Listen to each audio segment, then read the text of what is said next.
The idea came to me in the middle of the night. I'd been wrestling with the problem for weeks, this little kink in a manufacturing process that everyone in the industry just accepted as a cost of doing business. And suddenly lying there in the dark, the solution was just there. It was elegant, simple. I jumped out of bed and went straight to the garage, my heart pounding. I spent the rest of the night sketching, building a crude prototype out of spare parts, my hands shaking with this electric excitement. I filled 3 notebooks that month, every calculation, every failed attempt, every tiny improvement. It was my world. I had cloud storage backups of every iteration of the CAD drawings, my lawyer, a woman named Sarah, with the patience of a saint, and the focus of a laser, called it a textbook case of provenance. She said we had a mountain of evidence, but a mountain of evidence is heavy to carry alone. He didn't start with a corporate pep talk. He started by talking about integrity. He said that true innovation is built on a foundation of truth. He mentioned the ethos prize. My heart started hammering against my ribs. He said that Titan Forge had been nominated. A wave of murmurs went through the crowd. You sat up straighter, a proud smile on your face. Then the CEO's expression hardened. He said that the nomination had triggered the prize's independent verification audit, and that the audit had uncovered a discrepancy, a profound ethical breach. He didn't say your name at first. He just described the situation, the real inventor, the stolen work, the corporate cover-up. The screen behind him lit up. It wasn't with your polished slides. It was with my early sketches, my garage video logs, timestamped for all to see. I saw you lean forward, your smile gone, your face a mask of confusion that quickly turned to panic. The CEO's voice was cold as he finally said it. The Ethos Prize for Innovation is awarded rightly to its true creator. However, due to the actions of Michael Sterling and the failure of this company's internal governance, we are hereby withdrawing from the process and accepting the full findings of the audit. The room was utterly silent. You were exposed right there, in front of everyone you had worked so hard to impress. The shame was public, absolute, and delivered by the highest authority in the company. The CEO didn't just blame you, he blamed the system that allowed it to happen. It was a total repudiation. I stood up and walked out. I didn't say a word to anyone. My phone started buzzing. Before I even reached the parking lot, the first call was from a recruiter at OmniCorp, Titan Forge's biggest competitor. She said they'd been following the Ethos Prize announcements closely. She said they valued integrity above all else. She said they needed someone who could truly innovate, not just play corporate games.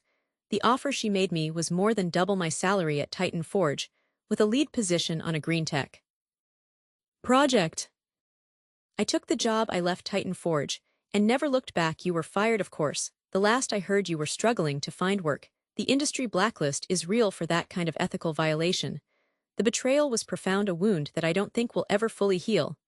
But in that public exoneration, in that moment of being seen and believed by an impartial authority, I found something more valuable than the invention itself. I found my own integrity, and I learned that in the end the truth has a way of coming to light, especially when you're brave enough to hand it the match. I remember the exact moment I found out. I had come back to the lab late, just to grab a notebook. I'd forgotten the lights in my brother Julian's office were still on. I was about to call out, maybe suggest we grab a late dinner, when I saw him on his monitor. He was on a video call, his back to the glass wall, and on his screen my schematics, my code, the project I'd called Arachne. The hardest part was the silence. We had to keep the lawsuit quiet until we were ready to file. That meant family dinners, birthday parties, Christmas, sitting across from Leo, watching him smile and laugh, while this enormous secret sat between us like a ghost. He'd ask how my tinkering was going with this faint, condescending smile. My mother would talk about how proud she was of Leo and his big new project. I'd just nod my throat tight and push my food around my plate. I felt like I was living a double life. He was presenting it as his own. I didn't burst in, I didn't make a sound. I just stood there in the dark hallway, my hand frozen on the strap of my bag.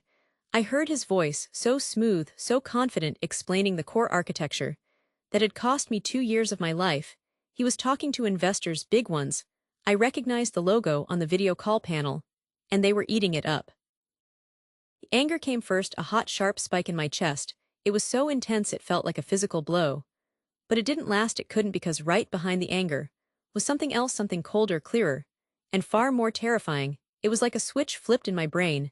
The emotional circuits shut down, and the analytical processors took over. I watched him, this man who shared my blood, effortlessly stealing my future, and I made a decision, not a decision born of rage, but of pure cold calculation. I would not confront him, I would not scream or plead, that would be a loss, a messy emotional loss. Instead, I would win so completely, so decisively, that he would never even see it coming, until it was far, far too late. The next morning I walked into his office. As if nothing had happened, he looked up from his desk, a flicker of guilt in his eyes that was gone in an instant, replaced by his usual charming grin. Leo, hey, just the man I wanted to see. I smiled back. It felt strange on my face, like wearing a mask that hadn't quite molded to my skin. Yet, yeah, what's up? He launched into a story about how he'd been tinkering with the Arachne concept and had a breakthrough he wanted to discuss with the senior team. He was feeling me out, testing the waters. I let him talk. I nodded, along, feigning admiration. Julian, that's incredible. I was stuck on that modulation problem for weeks. How did you solve the cascade failure in the neural network? He stumbled just for a second, a slight hesitation. Oh, you know, a bit of this, a bit of that, a fresh perspective. I saw my opening. It was so small, but it was everything. Well, it's brilliant, I said, leaning forward, injecting just the right amount of earnest enthusiasm into my voice. Listen, if you need any help, you know, with the grunt work, the boring parts, I'd be honored to learn from you. Really, this is groundbreaking. The relief on his face was palpable. He'd been expecting a fight, and I was handing him not just my surrender, but my allegiance. He clapped me on the shoulder. That's my brother. I knew I could count on you. Together we'll make this huge. The emotional toll was immense. I wasn't sleeping. I was questioning my own sanity. Maybe I had given him the idea, maybe I was misremembering. He was so confident. But then I'd go back to my files, to my notes, to the undeniable timeline, and the truth would steady me. And so the deception began. I became his most dedicated assistant. I helped him, but my help was a carefully crafted poison. I fed him pieces of the project, but I always held back the most critical elements, the elegant solutions, the simple, beautiful fixes that made the whole system hum. Instead, I gave him convoluted, overly complex workarounds. I'd write code that functioned, but was messy and inefficient, full of patches and band-aids. I'd design subsystems that worked in isolation, created subtle, almost imperceptible bottlenecks when integrated. He never questioned it. Why would he? He was the genius. He was just the thief. He didn't understand the underlying architecture well enough to see the flaws I was deliberately sewing into the fabric of Erno. His project, he'd run into a problem, and I'd be right there, with a solution that would get him past the immediate hurdle. But plant 3 new, deeper problems down the line, he became dependent on me, utterly reliant. I was the only one who could keep his house of cards from collapsing, and all the while in the soundproofed basement of my own home, the real Arachne was being reborn, purified, perfected. For 2 years I lived the lie. I attended his press conferences, standing just off to the side. The quiet, unassuming brother. I watched him accept awards, give interviews, become the golden boy of the tech world. People called him a visionary. He bought a penthouse apartment, a sports car. He'd often thank me publicly, calling me his indispensable right hand. And the crowd would chuckle, thinking it was a generous gesture. To the less gifted sibling, I'd just smile and shrug, playing my part. It was excruciating, and yet it was fuel. Every compliment he received, every dollar he made, was another log on the fire of my resolve.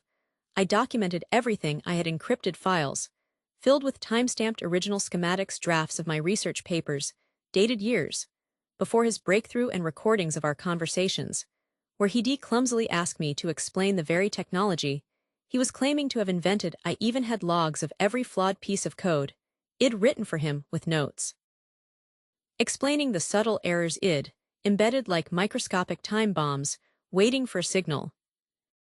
And then came the invitation, the pinnacle, the Global Innovation Summit's Pegasus Award, the most prestigious honor in our field. Julian was the odds-on favorite to win. The media frenzy was immense. This was it. This was the stage I had been building towards.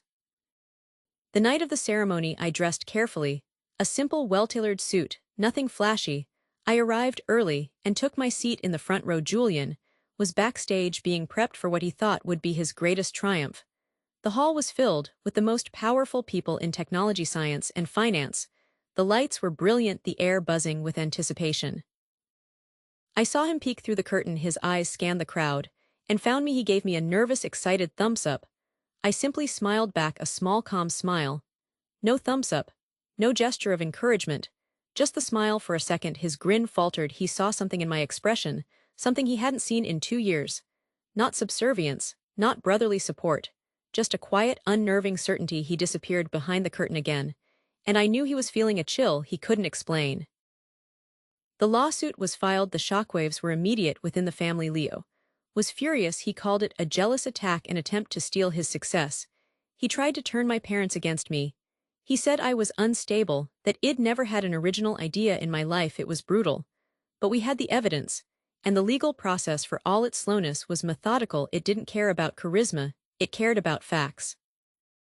The ceremony began. Dignitaries spoke. Lesser awards were given. The tension built. Finally, the moment arrived. The head of the awards committee, an elderly, respected professor named Dr. Eris, walked to the podium.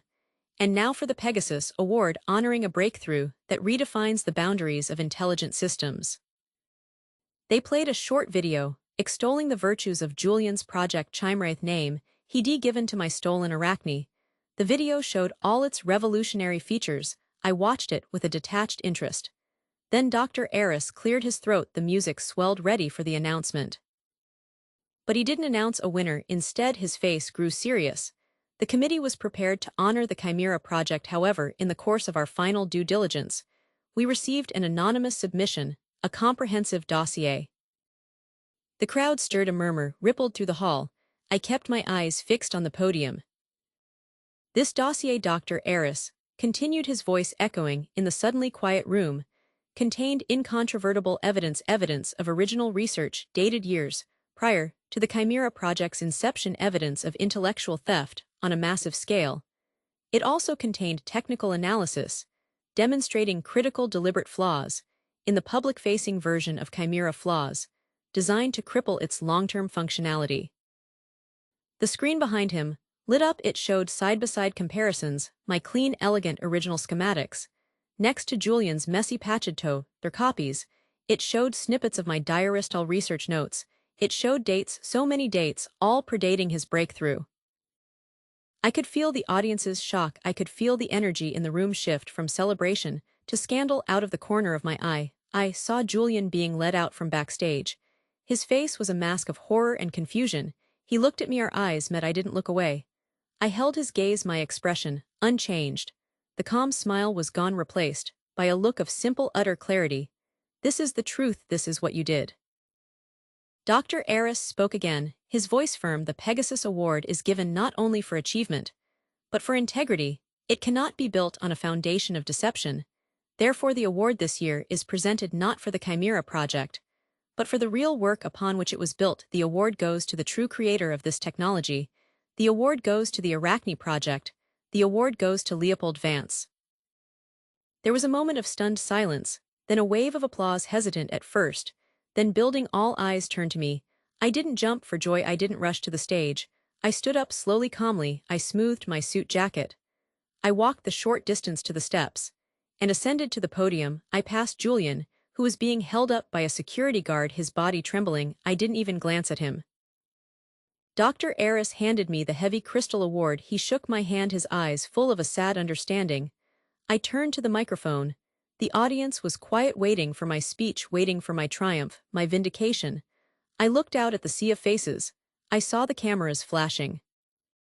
Then came the twist. The National Innovation Awards. Leo had submitted the patent-pending invention, of course, and it had been selected as a finalist. Our court date was still months away.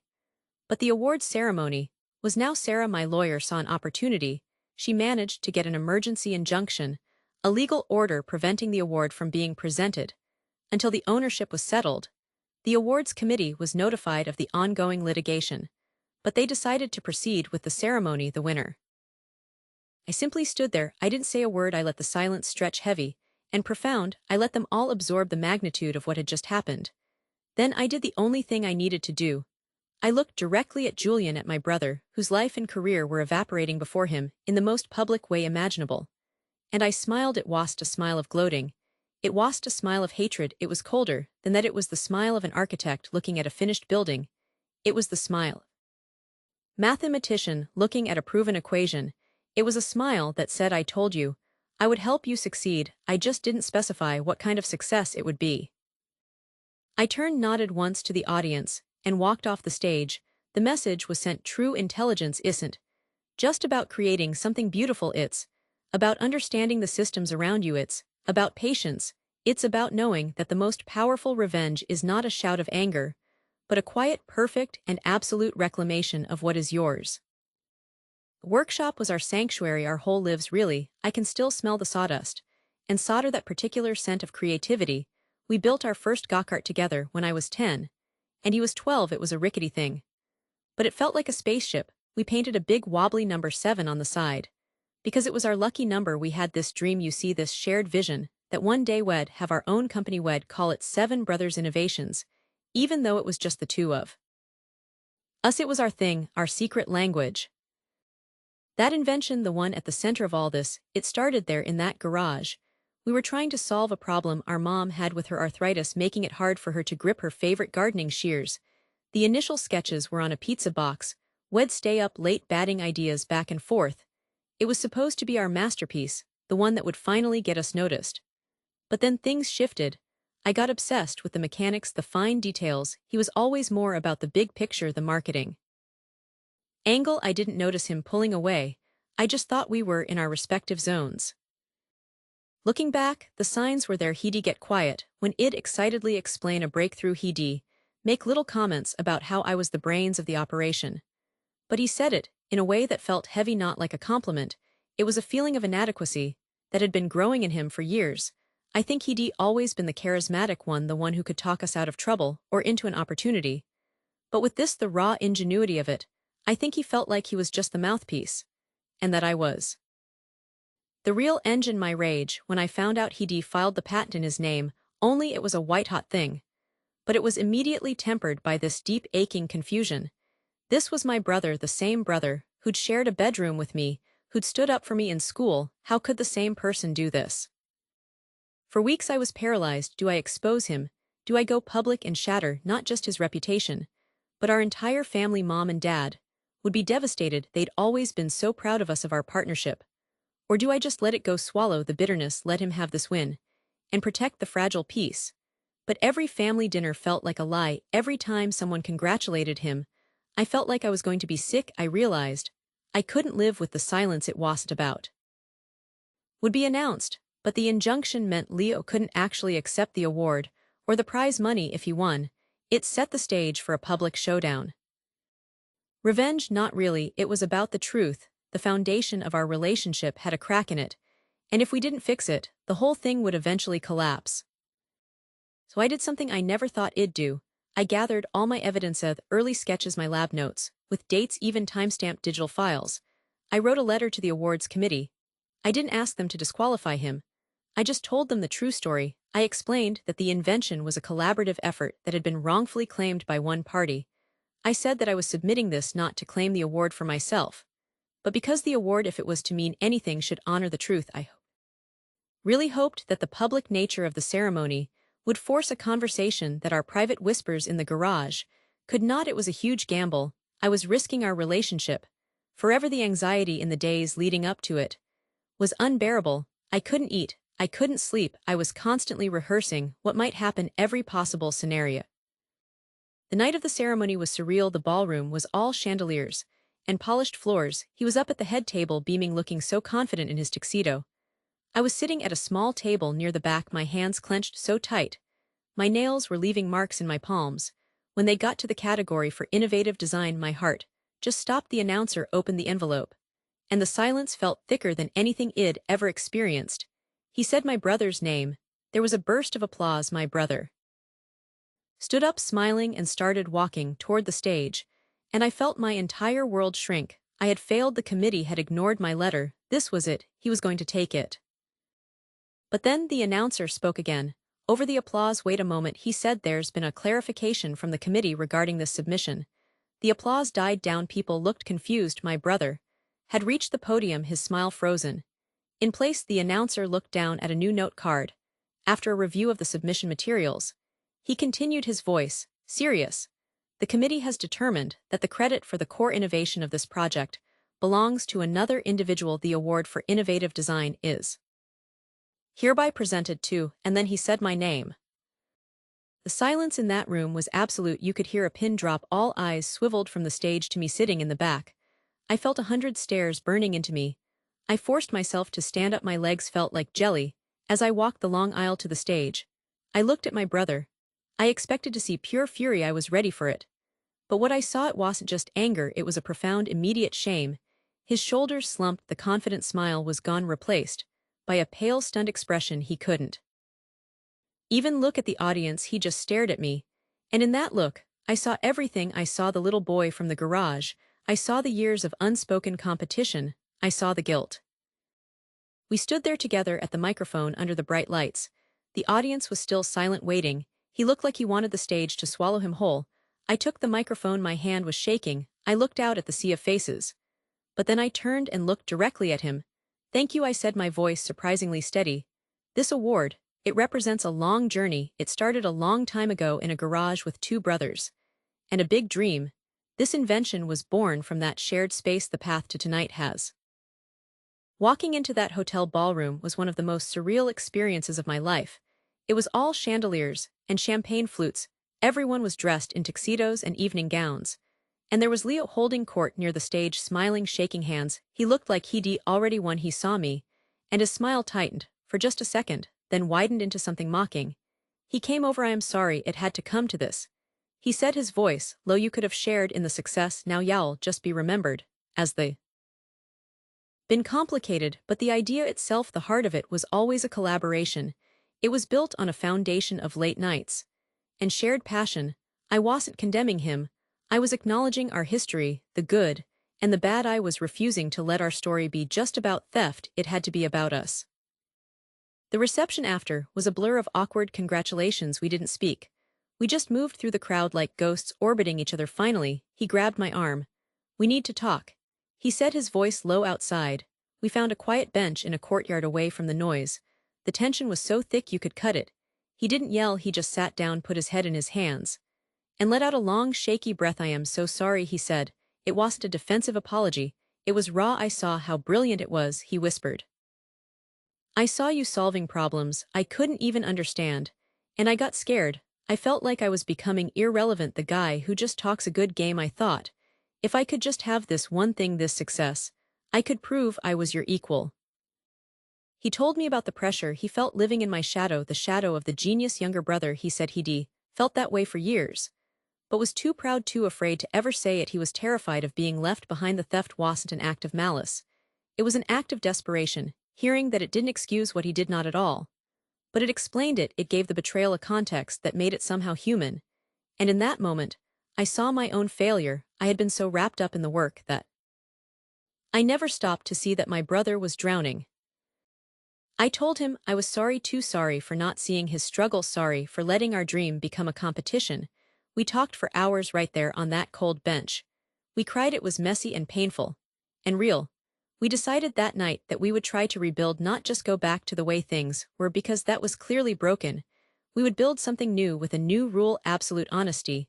No more hiding insecurities, no more silent resentments. The invention, it's still out there. But now the patent has both our names on it. It's not just my award anymore. It's a symbol of what we almost lost, and what we're fighting to get back. It's a reminder that the work of a relationship is harder than any engineering problem. We're working on new projects together now. But it's different. We check in with each other. We talk about the hard stuff. The trust isn't fully repaired. That's going to take time. But we're on the road. And for the first time in a long time, it feels like we're walking it together. The rivalry isn't gone, but it's been transformed. It's not about competing against each other anymore. It's about competing against the challenges ahead, as a team, as brothers. You know, the world is full of problems we've just learned to live with. We accept them as part of the background noise of existence. For me, that problem was water, not a lack of it, but the quality of it. I spent a lot of time thinking about communities far from any treatment plant, where the only water source is a river or a well. Water you can't trust, water that looks clear but carries invisible threats. The existing solutions were inadequate. Boiling water takes fuel, time, and constant vigilance. Chemical tablets leave a terrible taste, and don't filter out sediment's complex filter systems. With replaceable cartridges, they're expensive, they create plastic waste. And they're useless once the last cartridge is gone. The problem wasn't just purification. It was sustainability. It was creating something that could work day in and day out, with no electricity, no replacement parts, no ongoing cost. A jealous brother who tried to tear me down. I didn't say anything, I just looked at him. For the first time, I didn't see my brother, I saw a stranger. Permanent solution. The eureka moment didn't happen in a lab, it happened in my grandmother's garden. I was watching her water her plants. And she had this old terracotta pot, the porous kind. The water would seep through the clay, slowly keeping the soil moist for hours. And I thought about that process. The clay itself was a barrier. It was filtering the water. As it passed through my mind, started racing. What if we could engineer that clay, not just any clay, but a specific mixture, impregnated with a precise amount of silver? Nanoparticles. You see, silver has been used for its antimicrobial properties for centuries, but the trick was marrying that ancient knowledge with modern material science. The clay, when fired at a specific temperature, would create a matrix of microscopic pores. These pores are small enough to trap bacteria, protozoa, even some viruses, purely through physical filtration.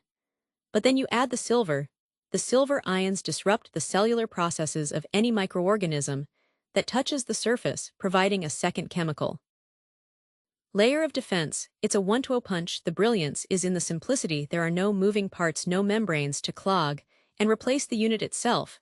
Is the filter. You pour water into the top, and after a few hours, pure, clean, safe water seeps out of the bottom into a storage container. The potential impact was staggering. We're talking about a device that could be manufactured locally almost anywhere in the world, using materials readily available. It wouldn't just be a product shipped in from the West, it could foster local industry.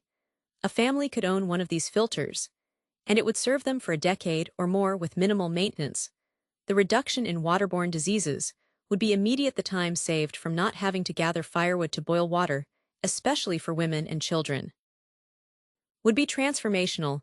It was more than an invention, it was a key to unlocking human potential on a massive scale. This wasn't just a project, it was a purpose. And that purpose is what made the betrayal so much more than personal. It wasn't just about stealing credit from me. It was about jeopardizing the entire idea. My brother saw the early prototypes, he saw the initial data, he saw the spark of something big. And he saw a business opportunity. He didn't see the communities or the potential for good, he saw a market, a product to be sold. His theft was meticulous. He copied my research notes, my material formulas, even the early flawed designs. He took my intellectual property and filed the patents under his own company's name. But he didn't take the understanding, he didn't grasp the subtlety of the clay mixture, the critical importance of the firing temperature. To him, it was a recipe. Follow the steps, get the product. But innovation doesn't work like that, it's an art as much as a science. He was planning to rush it to market with cheaper materials, cutting corners to maximize profit. He was going to mass-produce an inferior version. They got to our category for outstanding innovation in industrial design. The presenter, an older gentleman with a commanding voice, listed the finalists. He described the invention perfectly. Then he held the envelope. And the winner is. He opened it, he looked at the name. And then he paused, a long, uncomfortable pause. The audience's polite applause trickled away. He looked up, confused. There appears to be a legal matter. He cleared his throat. The award for the patent, titled Modular Phase Inversion Coupling System. The risk to progress was immense. Imagine if his version had been the one that reached the world. A filter with a slightly wrong pore size or an insufficient concentration of silver. It would have failed. It would have given people a false sense of security. People would have gotten sick. They would have lost faith not just in his company, but in the very concept of point-of-use water filtration. The entire field could have been set back by a decade. A flawed product released by a greedy man would have discredited a brilliant idea, and in the process cost lives. It would have been a catastrophe. This wasn't just about my rights. It was a moral imperative. The invention itself deserved to be realized correctly. The world deserved the real thing, not a dangerous knockoff. The fight to reclaim my work was brutal. Legal battles, accusations, family drama. It nearly broke me. But in the midst of that chaos, a lifeline appeared. The award. It wasn't a small local prize. It was a major international award for sustainable innovation. The committee had done their homework. They dug past the patent disputes and looked at the core idea. They interviewed independent materials scientists who validated my research. They recognized the invention for what it was, a genuinely world-changing concept. That award was the validation the idea itself needed. It wasn't validating me. It was validating the principle behind the filter. It proved that its merit was objective, undeniable. The award came with a grant, a substantial one, and more importantly with a platform. It gave me the resources to not only fight the legal battle, but to perfect the invention outside of my brother's shadow. It provided access to top-tier laboratories for final testing and refinement. The award saved the invention. It pulled it from the brink of being lost in a corporate squabble and placed it back into the hands of someone who understood its soul, its purpose. With those resources, I was able to do what my brother never could: perfect it. We optimized the clay blend for different regional soil types. We developed a rigorous quality control process for the firing stage. We created an educational program to go along with the filter, teaching people about water safety and maintenance. The award didn't just give me a trophy, it gave the invention its best possible chance at life. It allowed the idea to flourish as it was meant to. Today, the invention is where it belongs. We operate as a nonprofit social enterprise. The filter isn't called by my name or my brother's. It's called the base filter. Because it's meant to be the foundation of health for a community. We have manufacturing hubs in 3 different continents, creating jobs locally and serving communities directly. Last I checked, over 500,000 units are in the field. That translates to millions of people drinking safe water every day. We get reports from the field, pictures of children who aren't missing school due to diarrhea, stories from villages where the incidence of waterborne diseases has dropped to near zero. The time saved, the health restored, the lives changed. That's the legacy, that's the impact. This story isn't really about me, or even about my brother's betrayal. It's a cautionary tale. Innovation is fragile. A great idea is a seed. It needs the right environment to grow. It needs integrity. It needs to be nurtured by someone who cares more about its potential than their profit. My brother's version of the filter would have been a hollow shell, a product that failed to live up to its promise. The real invention, the one guided by its original purpose, is changing the world.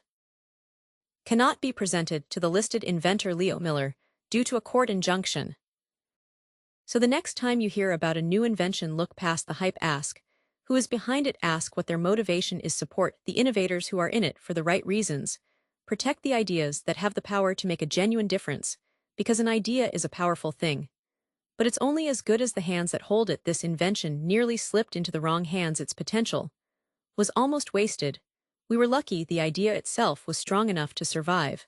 But we can't always rely on luck. We have to champion integrity in creation. The world depends on it.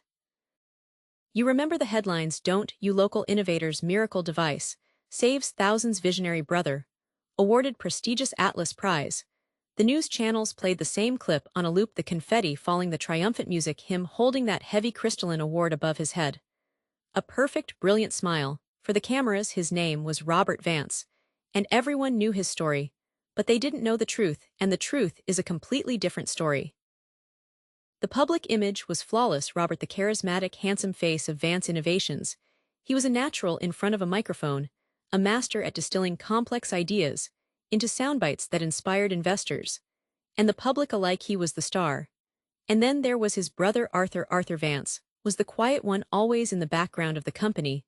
Photos, his glasses perpetually perched on the end of his nose. The official line was that Arthur was the head of their engineering department, a vital part of the team, of course. But Robert was the visionary. Robert was the one who had the spark. That's what the profiles all said. The glittering Atlas Award ceremony was the pinnacle of that facade. Black ties, evening gowns, the scent of expensive perfume, and champagne. It was a celebration of genius, of success. A perfectly constructed lie about to crumble in front of the entire world.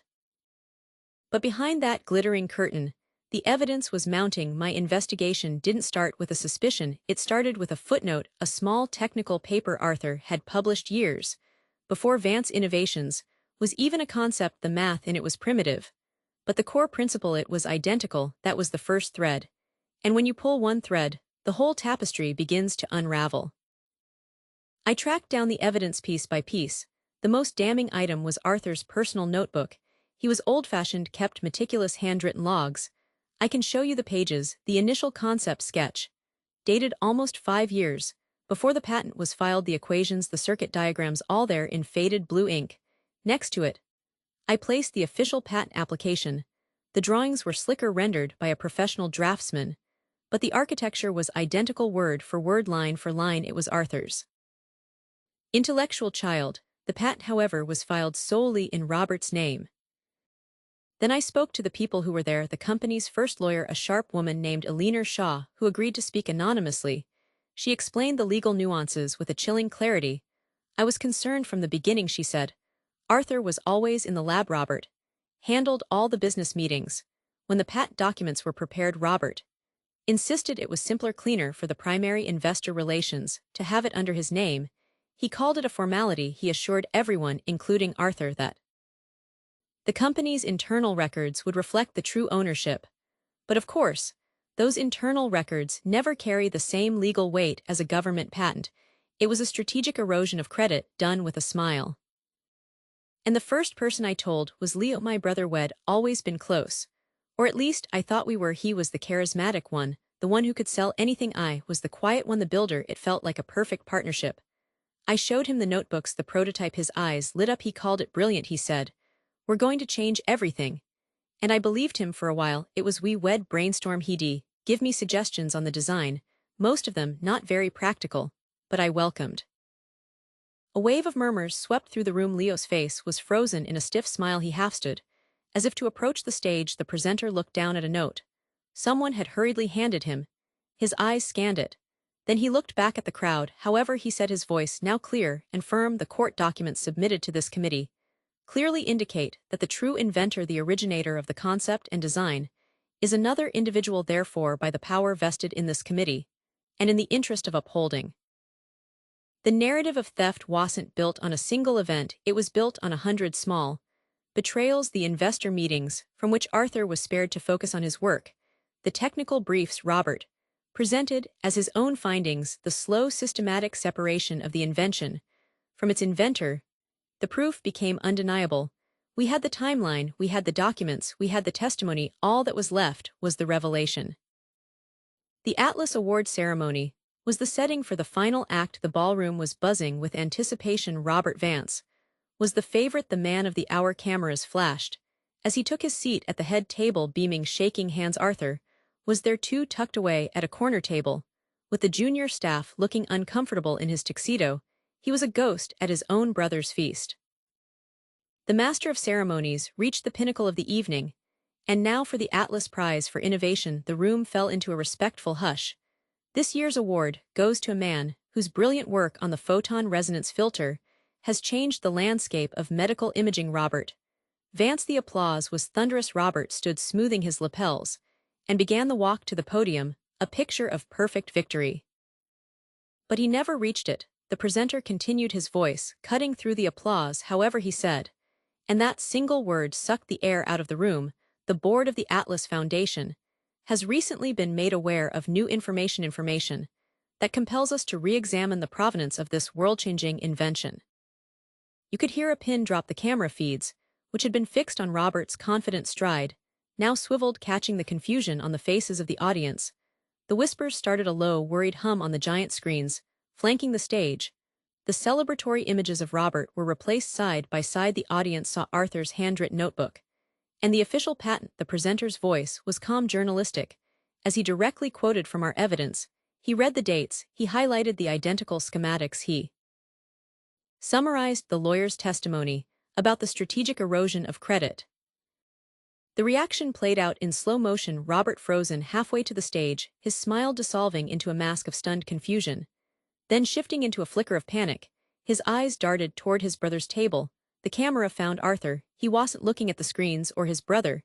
He was staring down at his own hands, clenched tightly on the tablecloth, his shoulders slumped, as if under a tremendous weight. Then the camera swept to the family section. Their mother's hand was over her mouth, her eyes wide with disbelief and dawning horror. It was all there on display for the world to see, the truth naked and uncompromising. The aftermath was swift and brutal. The next day, The corrections began Atlas Prize, awarded under disputed circumstances, Vance Innovations under investigation. The narrative flipped overnight. Robert's reputation, so carefully cultivated, shattered. The charismatic visionary was recast as a calculating fraud. He resigned from the company he had built his name on, disappearing from public view. This story was never really about his downfall. It was about Arthur. In a reflective interview months later, Arthur was quieter than ever. There was no triumph in his voice. It was never about the award, he said, looking older than his years. It was about the silence. It was about spending years watching someone you trust, someone you love, tell a story that erases you. The invention. That was just a thing, but my name, my work, that was me, and for years, I allowed a part of myself to be stolen, because I was. The integrity of this award. We are honored to present this year's Award for Innovation to the rightful inventor Alex Miller. Told it was for the good of the family, for the company. The lasting impact wasn't just professional, it was profoundly personal. Arthur eventually had his name restored to the patent, but the trust within his family was a much more complicated fix. The victory was Pyrrhic, stained by the public spectacle and the private betrayal. So what's the final verdict? This isn't just a story about intellectual property. It's a story about the cost of a lie, no matter how glamorous it appears. Robert's lie wasn't just about stealing an idea. It was about stealing a legacy. He wanted the glory without the grind, the name without the nuance. And for a while he had it. But the truth has a gravitational pull all its own. It waits however long it takes. The truth finds a way to the surface. It might be messy, it might be painful, it might break things that can never be fully repaired, but it must come out, because a legacy built on a stolen foundation will never ever stand. The silence was absolute. You could hear a pin drop, then all eyes turned from the stage to me, and then to Leo. I saw his face change. It was like watching a building collapse in slow motion.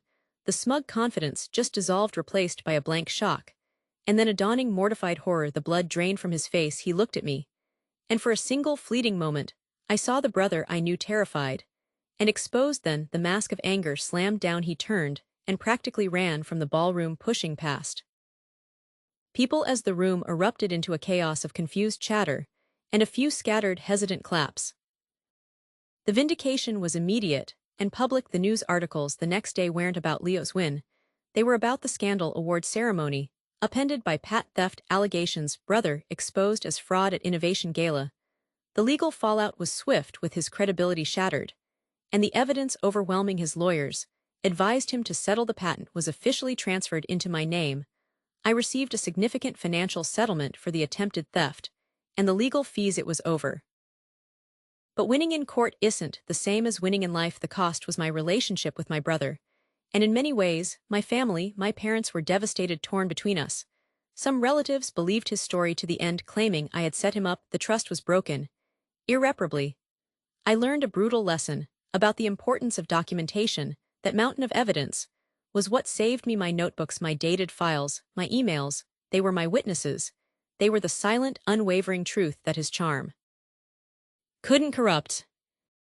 So my message to anyone who creates, who invents, who has an idea they believe in, is this: protect your work. Document everything. Date every sketch, save every email, keep a log. It's not about paranoia, it's about respect for your own effort. And if someone tries to take what's yours, don't fight them on their terms. Don't get drawn into a shouting match. Fight them with the cold, hard, unassailable facts. Build your case as carefully as you built your invention. Because in the end, the truth is the most powerful tool. You just have to have the courage to use it. You know, our whole lives he was the sun, Michael, and I was just a planet orbiting in his glow. If he got a B+ on a test, it was a triumph. If I got an A, it was just expected. He had this way of walking into a room and just absorbing all the attention, all the praise. He was the athlete, the charmer, the one who could make my parents laugh with a single look. And me, I was the quiet one, the one in the corner with a book, or later, with a sketchpad full of schematics. The input, it felt like a team. That's where my invention started, in the shadow he cast. It was my escape hatch.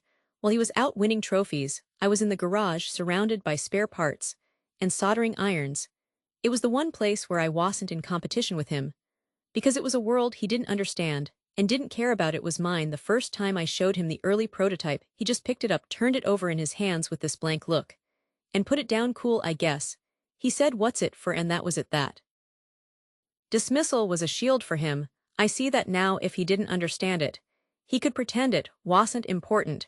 He could keep his position as the sole important son. The little comments from my parents were like drops of water slowly wearing away stone. Why can't you be more outgoing like your brother Michael? Has such a way with people. They never said I was a disappointment. Not directly, they didn't have to. The comparison was a constant low hum in the background of our lives. It fueled something in me, a silent burning need to prove that my world, my quiet world of gears and circuits, mattered, that I mattered. So the invention became more than a project, it became my identity. It was the one thing I had that he didn't, the one thing I was better at. I poured everything into it. Late nights, missed parties, burned fingers from the soldering iron. It was my masterpiece. And when I finally got it working, when the little lights blinked on, and the mechanism purred to life, I felt a pride I'd never known. I'd done it. I'd finally created something that existed outside of his shadow. The day I found out he had stolen it, the world didn't just tilt, it shattered. I'd been working on the patent application. And my lawyer called. He said, "There's a problem, there's already a provisional patent filed for this." And he read me the name. It was Michael's name. I remember the phone feeling slick in my hand. The floor seemed to drop away. It wasn't the anger that hit me first. It was this profound, bone-deep, cold a betrayal so complete it felt like a physical illness. Confronting him was a special kind of hell. I went to his apartment, showed him the paperwork. And he didn't deny it, not exactly. He just smiled this weak, pathetic smile. And said, "Come on, you know how these things work. It's all about presentation. You'd never have gotten this off the ground. I have the connections. I am just streamlining the process for the family." He was gaslighting me, trying to reframe his theft as some kind of business savvy, a favor he was doing for me. "Well, be partners." He said, "Y'all see. This is better for everyone." And the family pressure started. My parents sat me down. "He's your brother," my mom said, her voice trembling. "Family is the most important thing. Don't make a scene over this. Can't you just work it out between you? Think of how this will look. Think of how it will look." That was always the priority, maintaining the perfect family image. My dad just looked tired. "Boys, this is silly. It's just a gadget. Is it worth tearing this family apart?" And there I was trapped. The choice was between justice for the thing I'd bled for and the unity of the family. I'd always felt like an outsider in the conflict. Was a knot in my chest so tight I could barely breathe. To fight for what was mine was to become the troublemaker, the one who ruined Christmas. To stay silent was to betray myself. I chose to stay silent for months. I let him have it. The anger curdled into a hard, silent stone. In my gut, I watched from a distance as he started his company, as he gave interviews talking about his vision. I saw my parents beam with pride, clipping articles about their successful son. They had no idea every compliment he received felt like a cut. I stopped going to family dinners. The silence between Michael and me was a living thing, a wall built of my resentment and his guilt. But then the we started to shift. He started taking the prototype to his work dinners, showing it off to his contacts. He said he was testing the waters, then he'd come back with feedback. But the feedback was getting vaguer. He started saying things like, "I presented our concept." But the slides he showed me only had his name on the title page. A tiny cold knot started to form in my stomach. I told myself I was being paranoid. He was my brother. He was just handling the business side, the part I. Then came the award night, the National Innovation Award, the biggest honor in the field. He was nominated, of course, for my work. My family was bursting with pride. They bought new clothes. They rented a limousine. It was like a wedding. I had to be there, the supportive brother. I put on the tuxedo. It felt like a costume. I remember staring at myself in the mirror and not recognizing the person looking back. The ballroom was enormous, crystal chandeliers, the clink of champagne glasses, a low murmur of important conversation. My family was at the center table, right up front. Michael was holding court, laughing too loudly, soaking it all in. My mother kept squeezing his arm, her eyes shining. My stomach was in knots. A cold sweat made my shirt stick to my back. Every time I looked at him, I felt a wave of nausea. This was his ultimate triumph, the final seal of approval on his lie. Then they got to his category. The announcer, a woman with a crisp, clear voice, read out the description of the nominated invention. She described my machine, my late nights, my breakthroughs. She built up the suspense. "And the winner is," she said, opening the envelope. She looked at the card, and a tiny frown flickered across her face. She leaned into the microphone. "I am sorry. There seems to be a correction here." The room got quiet. "The award for innovation in engineering goes to the true inventor of the project." She paused.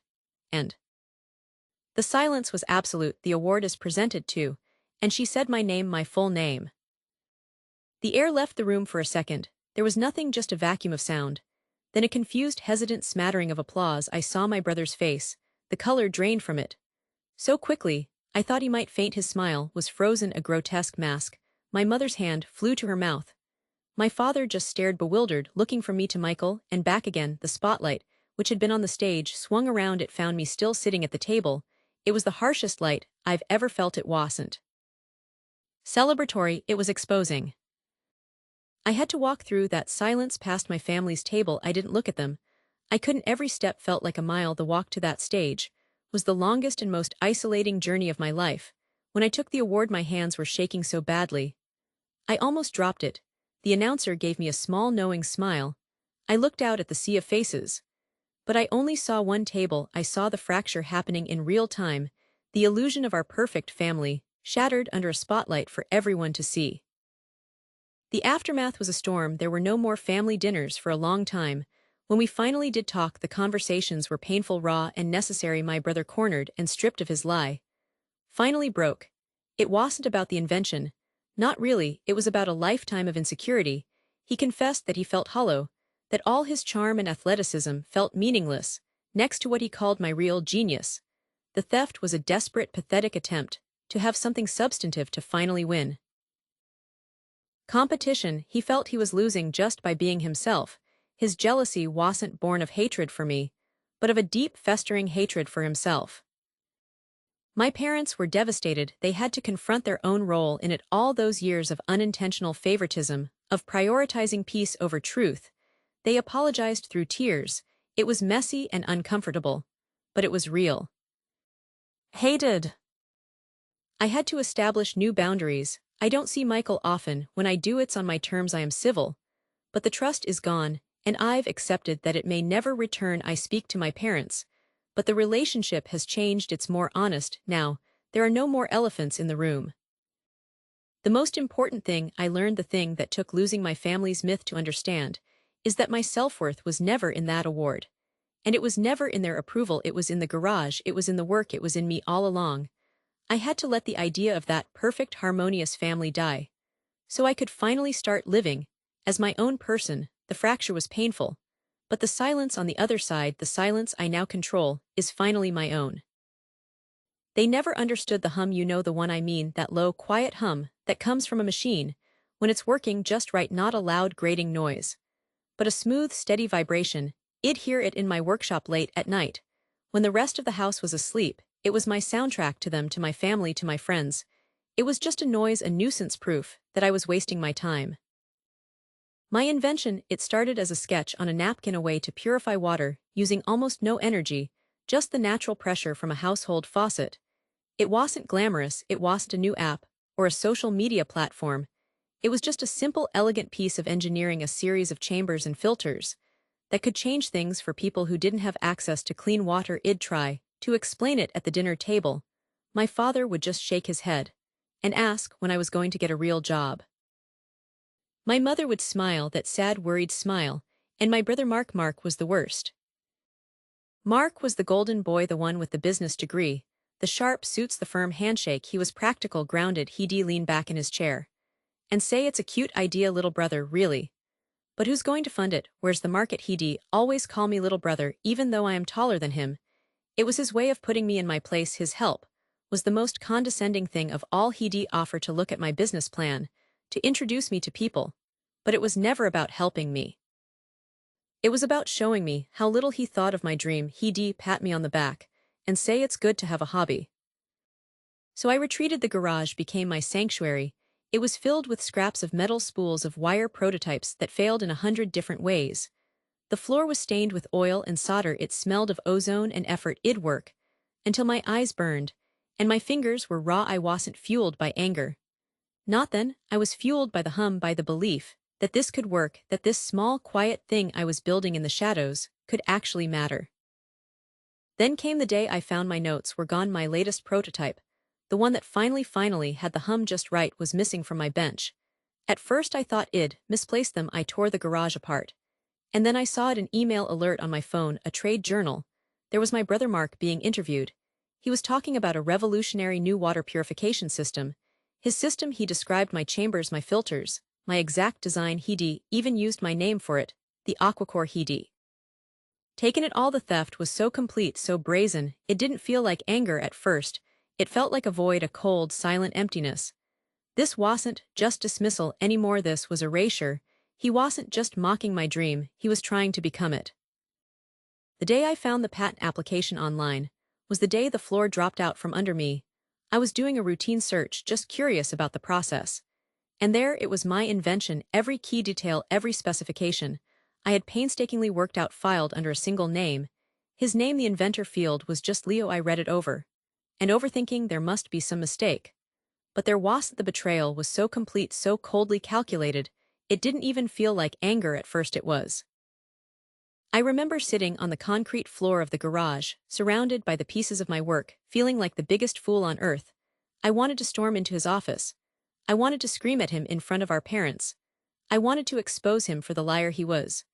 But as I sat there, the hum of the old freezer in the corner was the only sound, and a different idea began to form, a colder, quieter, more determined idea. Confronting him would be a spectacle. He'd talk his way out of it. He'd charm everyone. It would be his word against mine, and he'd always been the more believable one. No, a public fight would just be another way for him to win.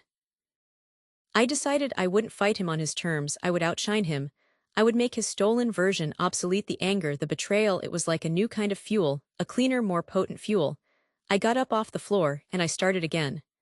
But this time, it was different. This time, every adjustment, every improvement was a silent answer to his dismissal. He thought my idea was a cute hobby. I would make it undeniable.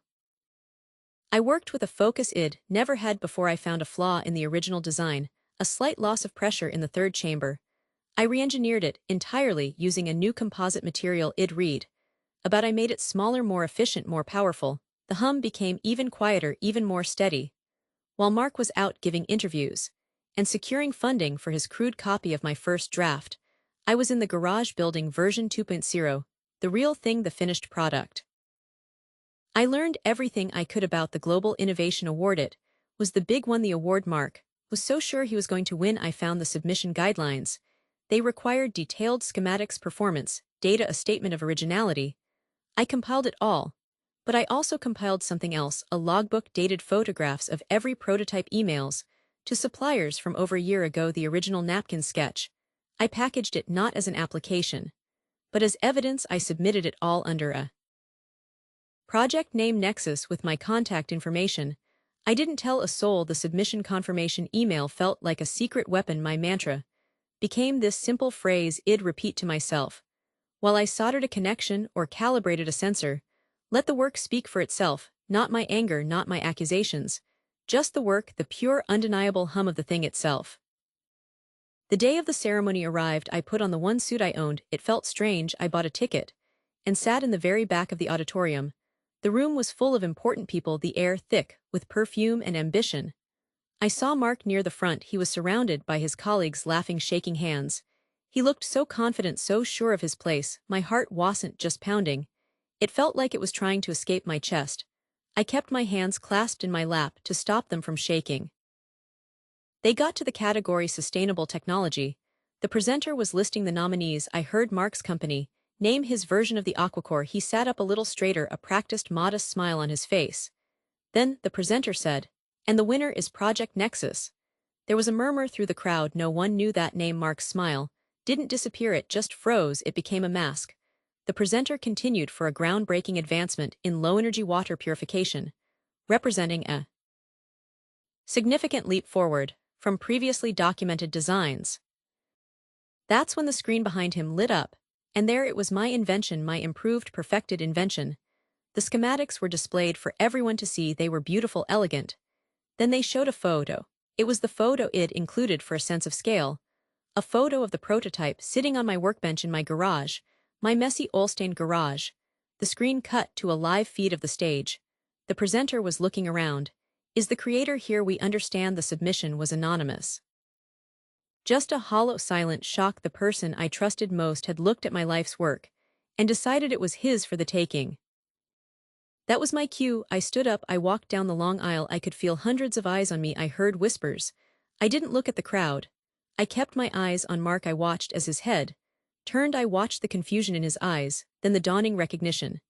And finally the slow horrifying understanding. His face drained of color, the confident mask shattered into a raw open-mouthed stare of pure shock. He looked like he'd been hit by a truck.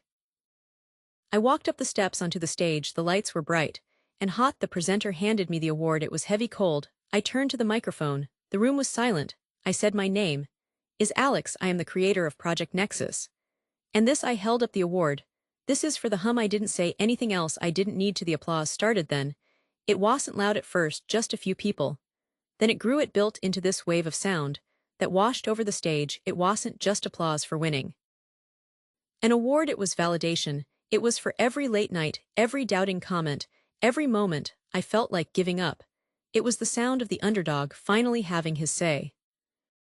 Afterward, there was a reception. People crowded around me. They wanted to know about the technology, about the materials, about the inspiration. I saw Mark on the other side of the room. He was alone. He looked small. The betrayal still hurt. It was a deep, aching pain that I knew wouldn't go away overnight. But in that moment, I refused to let it define me. His attempt to steal my work, to diminish me, had backfired in the most spectacular way. It had forced me to be better. It had pushed me to create something so much greater than I would have if he'd just left me alone. I realized that true success isn't about beating someone else. It's about building something real. It's built on integrity, on the quiet hard work that nobody sees. It's about believing in your own hum even when everyone else tells you it's just noise. That night, as I left the ceremony with the award in my hand, I didn't feel like I had won against my brother. I felt like I had finally won for myself. The dreamer they never took seriously had built something that couldn't be ignored, and the sound of that victory was the sweetest, quietest hum of all.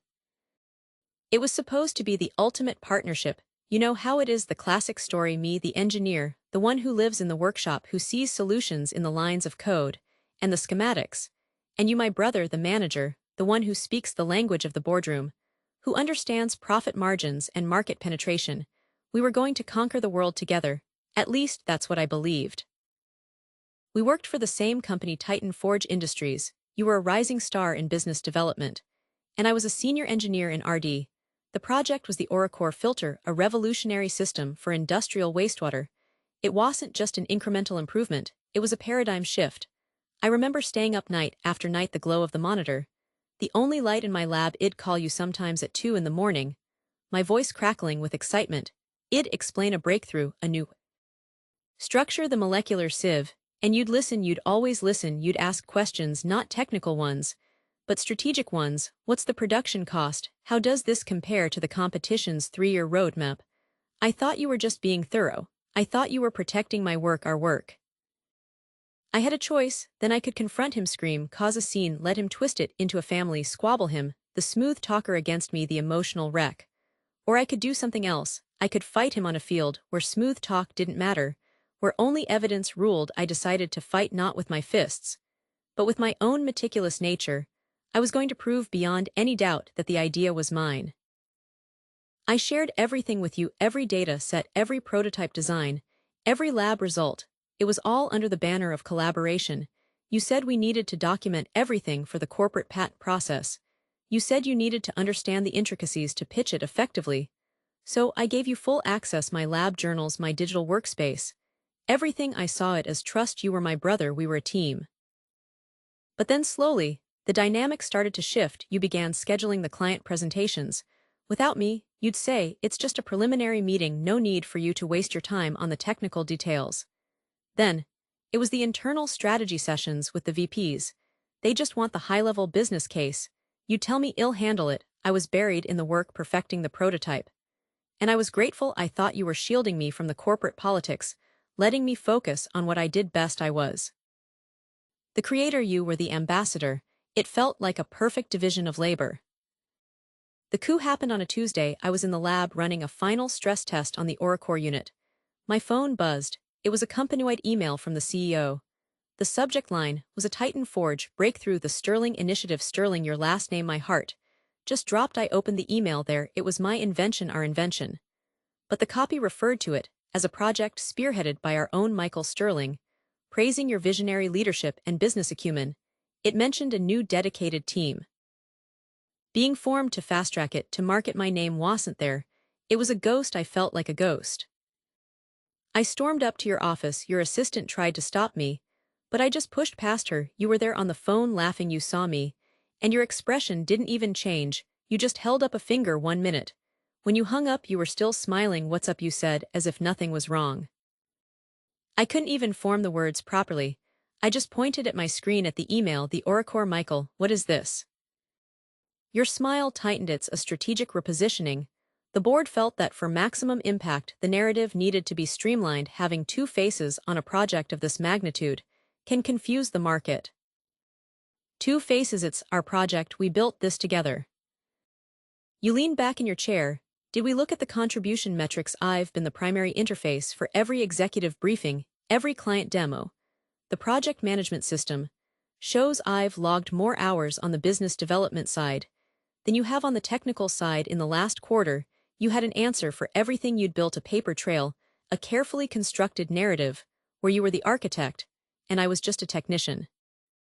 So I started building my case. It was a quiet, lonely process. I went back through years of digital archives. I found the first crude sketch timestamped on my computer from 2 years ago. I had lab notes, pages and pages of them, all digitally dated. I found emails I'd sent to myself, with attachments, a poor man's copyright system. Then I went deeper, text messages to Leo from the very beginning. Hey, had a breakthrough on the flux capacitor design. Call me. His replies, amazing, can't wait to see it. I went to HR. It was a joke. They listened politely, took notes, and then essentially told me that without definitive proof of my sole authorship, which was complicated by our collaborative history, and my own sharing of documents, it was a Hesed situation. Your position, your influence, the fact that the CEO had already publicly endorsed you, it all weighed against me. The legal department gave me the same corporate speak. They said the invention developed on company time with company resources was the property of Titan Forge, and Titan Forge had decided that Michael Sterling was its champion. I was told to drop the matter for the sake of my career. I was powerless. I was a cog in a machine that you had learned how to manipulate perfectly. For weeks I was in a fog of rage and despair. I watched you from my cubicle. I saw you leading the new Sterling Initiative team meetings. I saw my designs on your presentation slides. I saw my life's work being paraded around. As your accomplishment, the bitterness was a physical taste in my mouth. I thought about quitting, about making a public scene, but that would just get me fired and blacklisted. You'd still win. And I saw the email, the external industry-wide announcement for the Ethos Prize, an award for technological innovation, with an emphasis on ethical impact and verifiable originality. It was sponsored by a global consortium, completely independent from Titan Forge. The judging panel was made up of academics, retired industry leaders, and public figures. Their verification process was legendary for its rigor. And that's when the idea came to me. It wasn't about confrontation anymore. It was about evidence. It was about using a system you couldn't control. I became a ghost in the machine. I started gathering everything. I went back through my personal cloud drives, where I'd stored early drafts dated months before I'd even shared the idea with you. I found timestamped video logs of me working on the first prototype in my home garage before Titan Forge was even involved. I compiled every email, every chat log, where I'd explained the core concepts to you. I mapped out the entire timeline from my initial sketches to the moment you presented it as your own. I was methodical, cold. This wasn't about emotion anymore. It was about building an unassailable case. The submission to the Ethos Prize Committee was anonymous. I created a secure, untraceable digital identity. I uploaded the entire dossier, the documents, the videos, the logs. I laid out the whole story, not as a plea, but as a factual report. I showed them the invention, and I showed them the theft. Then I hit send. It was the biggest gamble of my life. If the committee dismissed it, or if there was a leak, my career was over. Titan Forge would sue me for intellectual property theft and violation of confidentiality. You would have destroyed me completely. I spent the next month looking over my shoulder, waiting for security to escort me out of the building. The silence was agonizing. Then another company-wide email. This one was different. It was marked urgent, all hands mandatory meeting. The rumor mill went crazy. Was it a merger, a massive layoff? We all filed into the main auditorium. The entire company. Was there thousands of people? You were on the stage sitting, with the other VPs looking confident. Then the CEO walked out. He looked pale.